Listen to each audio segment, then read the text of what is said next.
Hello everyone, how are you guys doing today?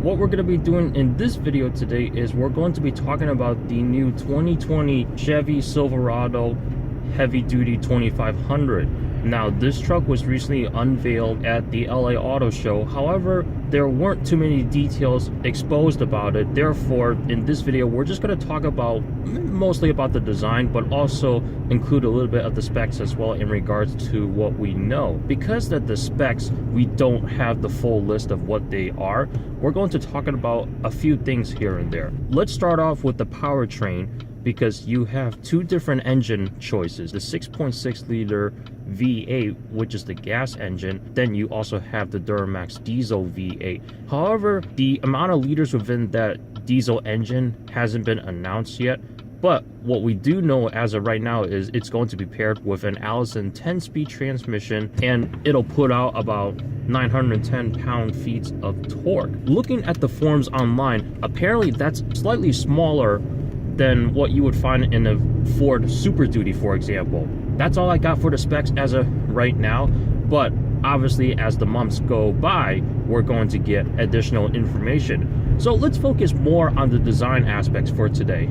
If you look at the front of the truck, compare this to the new 2019 1500 Silverado that was announced earlier this year, you can kind of see that the grille is very similar amongst each other depending on which model you're looking at. So if you're looking at the off-road version of the 1500 versus the 2500, now this could also depend on the trim level that we were looking at currently, because for instance, the photos that are being shown at the moment appears to be the Z71 model. It has the word Chevrolet in the grille. However, if you compare the front end to the 1500 model that was announced earlier this year, you can kind of see the 2500 heavy duty model, it's more squared off. Comparing the new heavy duty truck to the previous generation, it has a similar design aspect to it, just with a newer style. And if you look at the sides and comparing that to the 1500 model, it does look a little bit squared off as well, whereas the 1500 seems to be a little bit more rounded. However, it still is a good looking truck because it has that tough look to it. I would say even tougher than the previous generation. Even with the hood scoop, it still has that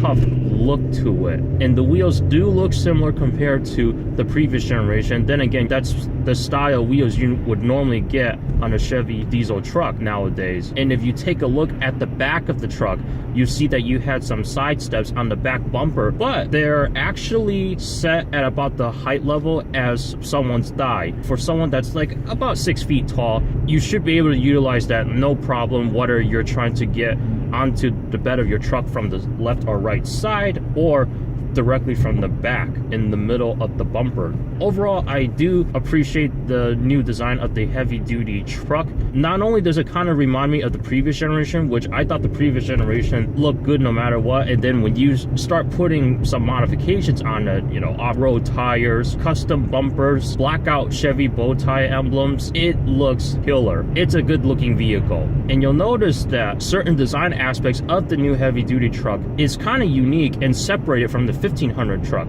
For instance, the wheel wells, they're more squared off than on the 1500 model, because the 1500 model is a little bit more rounded. That being said though, that's always been a drawback for truck enthusiasts who always wanted to customize their truck and they want to put wide tires on it, but before they can do that, they had to put a decent sized lift kit that was high enough so that way they don't have to trim as much on the wheel wells. Now, because this is a more squared off design, most of the time you're going to have that issue again. But depending if you don't want to customize your truck or if you want to customize your truck, it'll depend if you appreciate this design or if you wish that they were a little bit more rounded. However, I feel as if GM did a great job on separating this truck from the 1500, because the previous generation, while they're both similar designs but separated in certain aspects, I've always felt in a way they kind of look almost alike because of the way the doors are shaped, the way they're rounded, and when you're looking at the back of the truck, looking at the tailgate, they look